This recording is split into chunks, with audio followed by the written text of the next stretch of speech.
आकर बहुत खुशी हो रही है। बिलासपुर पहली बार आई हूँ। एक बार मेरे साथ माँ महामाया देवी जी की जय बोलिए। माँ महामाया देवी जी की जय। अरपा मैया की, छत्तीसगढ़ महतारी की,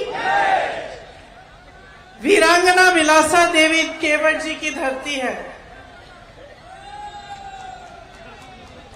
गुरु घासीदास जी और माखनलाल चतुर्वेदी जी को भी इस धरती पर आकर मैं प्रणाम करती हूँ। अपना भाषण शुरू करने से पहले बघेल जी ने मुझे कहा है कि कुछ घोषणाएं हैं, नई घोषणाएं हैं, उनके बारे में मैं आपको बता देती हूँ। छत्तीसगढ़ की माताओं बहनों के लिए महतारी न्याय योजना लागू कर रहे हैं। इसमें प्रति सिलेंडर के रिफिल करने के लिए, मतलब जब आप फिर से भरने के लिए ले जाएंगे सिलेंडर को, तो आपको 500 रुपए की सब्सिडी मिलेगी। घर की महिला के बैंक के खाते में सरकार द्वारा सीधे डाले जाएंगे ये पैसे। कांग्रेस सरकार बनते ही प्रदेश के तकरीबन 50,63,000 उपभोक्ताओं में से 42 लाख उपभोक्ताओं को, जिनकी मासिक खपत 200 यूनिट बिजली से कम है, उनका बिजली बिल पूरा माफ होगा। बाकी 7,63,000 उपभोक्ताओं को 200 यूनिट तक बिजली मुफ्त मिलेगी। महिलाओं द्वारा संचालित स्वयं सहायता समूह के कर्ज को माफ किया जाएगा और महिलाओं द्वारा सक्षम योजना अंतर्गत लिए गए ऋण को भी माफ किया जाएगा। 700 नए ग्रामीण औद्योगिक पार्क बनाए जाएंगे। आज तक 300 हैं, 700 नए बनाए जाएंगे ताकि इनकी कुल संख्या 1000 हो जाएगी।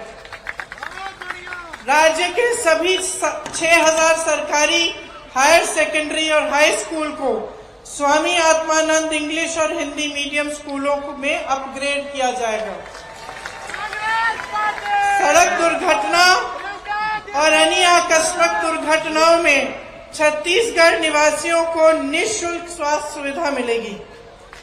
परिवहन व्यवसाय से जुड़े 6000 से अधिक वाहन मालिकों के 2018 तक से 726 करोड़ राशि के बकाया मोटरयान टैक्स ब्याज के कर्ज की माफी हो जाएगी। सरकार बनते ही किसानों से तिवरा को भी एमएसपी में खरीदा जाएगा। तो ये कुछ नई घोषणाएं हैं, आशा है आपने ध्यान से सुनी। देखिए, आपको पता होगा कि महात्मा गांधी जी आजादी की लड़ाई के समय बिलासपुर आए थे। ये लड़ाई सिर्फ महात्मा गांधी जी जैसे महापुरुष और छत्तीसगढ़ के बहुत महापुरुषों ने नहीं लड़ी, इनके साथ पूरी जनता ने ये लड़ाई लड़ी। और खास तौर से मेरी बहनें बैठी हैं, बहुत सारी बहनें भी इस लड़ाई में शामिल थी। और उन्होंने खास तौर से जब 1942 में जो क्विट इंडिया मूवमेंट था, जिस समय सब जितने भी पुरुष थे उनको जेल में डाल दिया गया था, उस समय देश की महिलाएं आगे आईं और ये परचम उठाया उन्होंने कि अंग्रेज जाएंगे इस देश को छोड़कर और हम आजादी पाएंगे।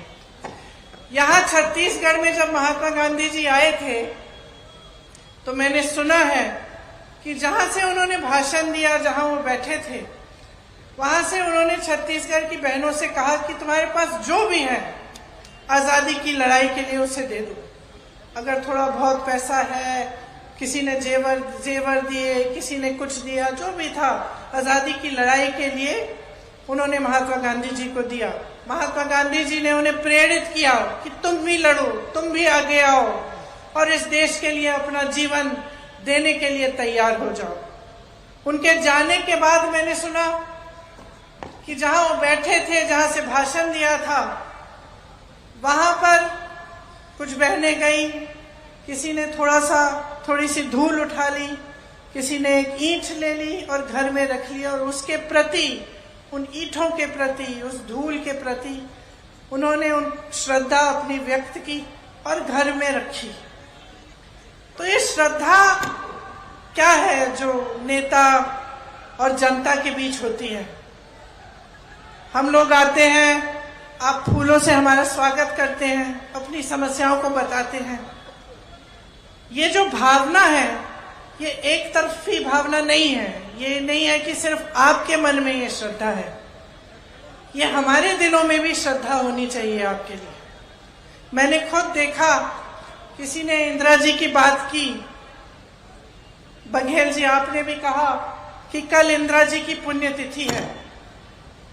मुझे एक छोटी अपनी बात याद आई। मैं 12 साल की थी, उस दिन सुबह 9 बजे 8 बजे मैं स्कूल जा रही थी, तो हम लोग इकट्ठे रहते थे।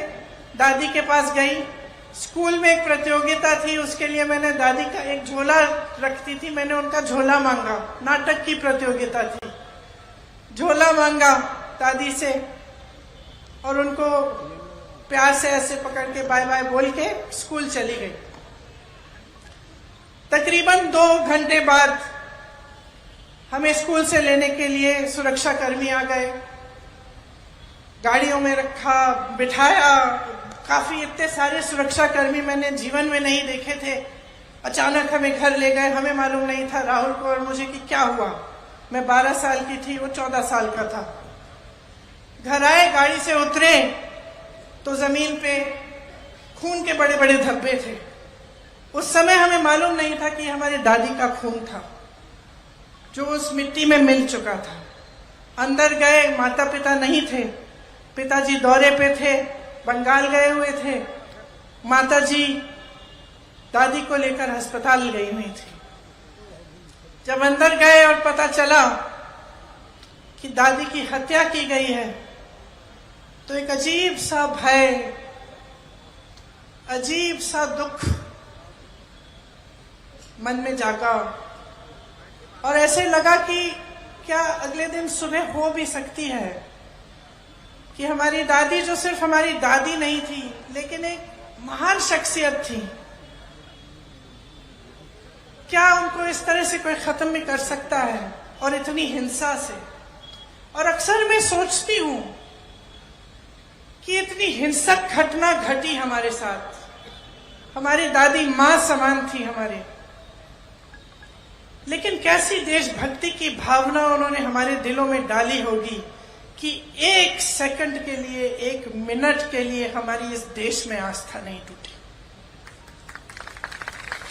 7 साल बाद, और ये मैं लंबी चौड़ी बात आपको इसलिए बता रही हूं, मैं बताऊंगी क्यों। 7 साल बाद, मैं 19 साल की थी, इसी तरह की घटना मेरे पिता के साथ घटती है, और मैं अपने पिता का छलनी शरीर, खून से लथपथ शरीर घर लाती हूं। फिर भी मेरी इस देश में आस्था नहीं टूटती, फिर भी देशभक्ति कम नहीं होती, बढ़ती चली जाती है। कैसी भावना होगी उन लोगों के दिल में कि हम बच्चों में उन्होंने ऐसी देशभक्ति की भावना डाल दी कि तब से लेकर अब तक ये टूट नहीं पाई।